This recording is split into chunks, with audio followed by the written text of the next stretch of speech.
निर्माण हुआ, कौन कौन सा कोर्स चलता है, थोड़ा बहुत रूम बनने के लिए तो बहुत सारे रूम बने हैं, लेकिन जितना हो संभव नहीं था सब रूम को दिखा पाना। थोड़ा बहुत रूम आदरणीय अध्यक्ष जी ने बड़े ही विस्तार से सब दिखाने का काम किया और सारी चीज़ों को इस कॉलेज में खूबसूरती और कॉलेज की क्या क्या खूबसूरती है और क्या क्या लोगों की सेवाएं दी जा रही है, क्या क्या छात्रों को सेवा दिया जा रहा है, सब सेवाओं को विस्तार से बताने का काम किए। और इस कॉलेज के अध्यक्ष धर्मेंद्र सिंह कुशवाहा जी ने बड़ी विस्तार से हमारे इस चैनल के माध्यम से सब्सक्राइबर को बताने का काम किए। अभी हमारे इस Mahatma Phule medical college and hospital के संस्थापक सचिव श्री कामेश्वर सिंह जी इस कॉलेज के फ्यूचर के बारे में बड़े ही विस्तार से बताएंगे। और इस मेडिकल कॉलेज का भविष्य क्या है, लोगों की सेवाएं क्या क्या दिया जाएगा, गरीब लोग जो चिकित्सा के अभाव में पैसे के अभाव में इलाज नहीं कर पाते हैं, वैसे लोगों के लिए ये अमृत के समान होगा Mahatma Phule and medical college. विस्तार से हम लोगों को बताएंगे आदरणीय कामेश्वर सिंह जी।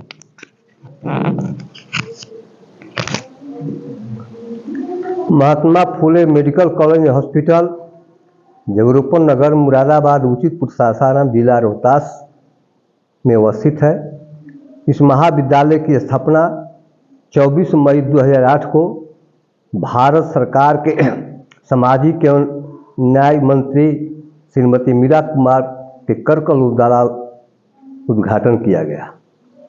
उद्घाटन इस महाविद्यालय के नाम से 25 एकड़ जमीन लीज पर 99 वर्ष के लिए दिया गया।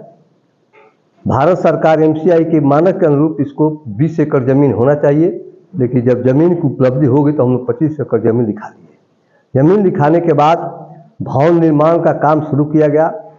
भवन का निर्माण जब हुआ तो भारत सरकार में शिक्षा मंत्री राज्य मंत्री माननीय उपेंद्र कुशवाहा द्वारा इस भवन का उद्घाटन भी किया गया, 2015 में किया गया।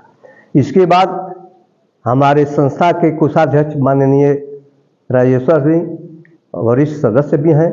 इनके अथक प्रयास से जो भी दिखाई दे रहा है उसमें 95% इन्हीं की भूमिका है। आज भी लगे हुए हैं। मैं इनको संस्था की ओर से बार बार बधाई और शुभकामना देता हूँ कि बढ़िया रहें, स्वस्थ रहें, ताकि कॉलेज का विकास हो। 2015 के बाद हम लोग अनवरत भवन बनाने का काम किया और आज हम लोग इस ऊंचाई पर पहुँचे हुए हैं। इस महाविद्यालय में नेत्र विभाग में बहुत अच्छा मशीन और डॉक्टर भी हैं और हम लोग व्यवस्था किया है कि प्रत्येक सोमवार को मोतियाबिंद का ऑपरेशन हो जाए और होता भी है। इसके अलावे हमारे यहाँ doctor Manoj Kumar ji MD physician है और वो अपनी ईमानदारी और निष्ठा से सेवा दे रहे हैं। और हमारे संस्था में अभी तक 113 कर्मचारी नॉन टीचिंग स्टाफ काम कर रहे हैं, जिसमें महिलाएं भी हैं और पुरुष भी हैं और उनका सहयोग बड़ी सराहनीय रहा है। और आज वो लोग बहुत खुश हैं। हमने कॉलेज के बारे में बताया कि हमारे कॉलेज का जो भविष्य है निकट 2 महीना 3 महीना के अंदर में उज्जवल होने वाला है। हर अथक प्रयास में लगे हुए हैं। एक बार टीम आई थी जांच करने के लिए, लेकिन दुर्भाग्य रहा कि जिस पदार्थ को मिला उसका सासाराम से ट्रांसफ़र होकर चला गया डिहरी में। उन्होंने कलेक्टर के पास लिख कर दे दिया कि हमारे कार्य क्षेत्र के अंतर्गत नहीं है, इसलिए हम निरीक्षण जो प्रतिवेदन है उस पर हस्ताक्षर नहीं करेंगे। उसी में विलम्ब हो गया।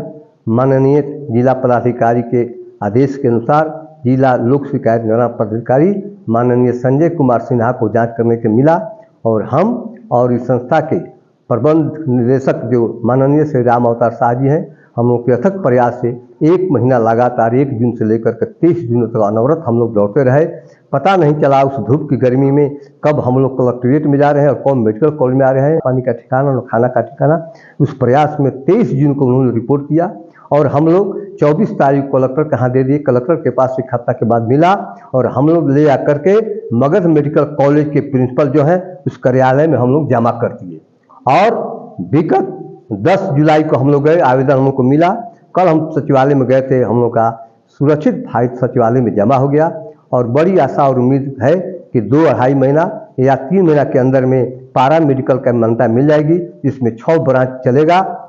वर्तमान की स्थिति में अभी हम लोग के यहाँ ANM की पढ़ाई चल रही है, छात्रा एडमिशन ले रही है, नियमित क्लास चल रहा है, नियमित रोगी भी आ रहे हैं। उस प्रयास में हम लोग लगे हुए हैं कि चूंकि यह कॉलेज जन सहयोग से बन रहा है, इसलिए जनता की बहुत अच्छा और उम्मीद हम लोग रखे हुए हैं और खरा उतरने का प्रयास करेंगे।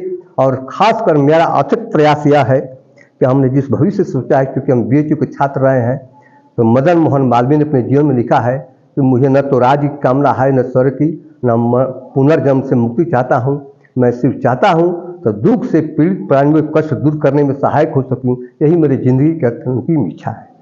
और मेरी भी यही इच्छा है कि कोई भी रोगी अगर रोते हुए आए और निकले सिर्फ मुस्कुराते हुए निकले, मेरे जीवन की अंतिम इच्छा है। और हमने सोचा है कि मान्यता मिल जाएगी, MBBS का कोर्स चालू हो जाएगा। भारत सरकार या बिहार सरकार द्वारा जो निर्धारित फी है, उसी फी के आधार पर हम MBBS में एडमिशन लेंगे, डोनेशन नहीं लेंगे। यही मेरी जिंदगी की अंतिम इच्छा है। और शपथ लिया है कि अगर मेरे जीते अगर ये काम हो जाता है तो गरीब गुरबा के लड़के कहीं भी एडमिशन कराने में सक्षम हो जाएंगे। लाखों रुपए जो लगता है, जो फ्री खर्च लगता है, गरीब किसान के लड़के हैं, जो गरीब तबके के आदमी हैं, जो गरीब रेखा से जीवन नीचे व्यतीत करते हैं, मजदूर वर्ग के हैं, उनका भी लड़का डॉक्टर बन जाए। यही मेरी जिंदगी की अंतिम इच्छा है। और उस अंतिम इच्छा की पूर्ति के लिए हम सतत प्रयास में लगे हुए हैं और सबका सहयोग की कामना करते हैं कि आपका आशीर्वाद मिले। निश्चित है कि कॉलेज का विकास होगा और विकास हो भी रहा है। हमारे जितने भी कर्मचारी हैं वो बड़े ईमानदारी और निष्ठा से लगन से लगे हुए हैं। इसलिए आशा और उम्मीद है कि कॉलेज 2 साल 3 साल में बहुत ही प्रगति कर जाएगा। इन्हीं चंद शब्दों के साथ मैं अपनी बात गुरुजी, इस कॉलेज में कौन कौन सा कोर्स चल रहा है? अभी ANM की कोर्स चल रहा है फिलहाल। हाँ, और पारा मेडिकल के लिए हम लोग फाइल बढ़ाए हुए हैं। सचिवालय में कल जमा हो गया। लगता है कि 2 महीना 2.5 महीना 3 के महीना के अंदर में चिट्ठी मिल जाएगी, तो 6 ब्रांच यहाँ चालू हो जाएगा। यही प्रयास है। इसके बाद तब हम लोग MBBS कोर्स में लगेंगे। तो यही स्थिति है। बहुत बहुत धन्यवाद। आज गरीब के बच्चों को कितना भी प्रतिभावान हो, लेकिन MBBS में दाखिला लेना और मेडिकल करना सपना हो गया है इस देश का।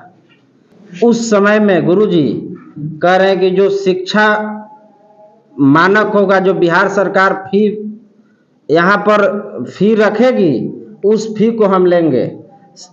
ये बड़ी बात है।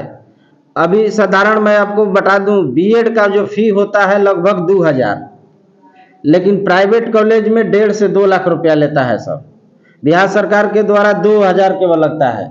पटना ट्रेनिंग कॉलेज में ही हमको लगता है कि 2000 से ज़्यादा नहीं लगता है। पटना यूनिवर्सिटी में साधारण MBBS का जो फी होगा, उस फी के अनुरूप ही इस कॉलेज में बच्चे पढ़ेंगे, तो गरीब का बच्चा का भी सपना डॉक्टर बनने का पूरा होगा।